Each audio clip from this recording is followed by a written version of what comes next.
យ៉ាងហ្នឹងខឹងនឹងបងរឿងអ្វីឬអូនប្រចាំនឹងបងរឿងដែលកន្លងបងលឹងសេចក្តីតែដល់ពេលនេះបងយល់ច្បាស់ហើយពិសីសពគំសង្ស័យគ្មានថ្ងៃខុសស្រីទៀតទេមកលួចពុនយំសំងំយំតែម្នាក់ឯងអើយបងចំបែងទៅទៀនយើងបាច់កោបសិនយោ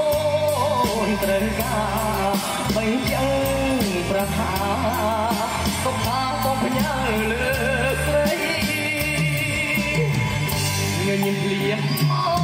កណាអូនកុំធ្វើមិនស្រពោនបងអត់ទាំងអោយបងញញឹមជីវិតបងពិតមានន័យតែនឹងទេពិសីរូបស្រីជាជីវិតបង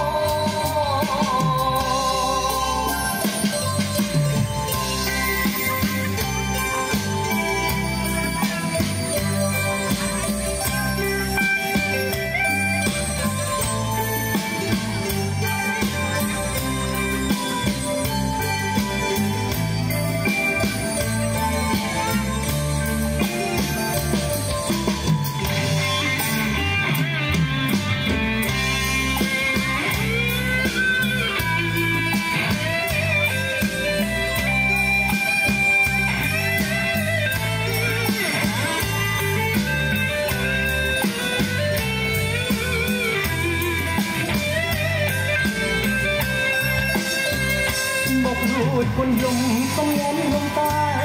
ម្នាក់ឯងអងបងចំបែងទៅបាយអូនអាមានយំបែងដូមបាត់គុំយោនត្រូវការបីចឹងប្រាប់ថាសុខថាបងផ្ញើលើស្រី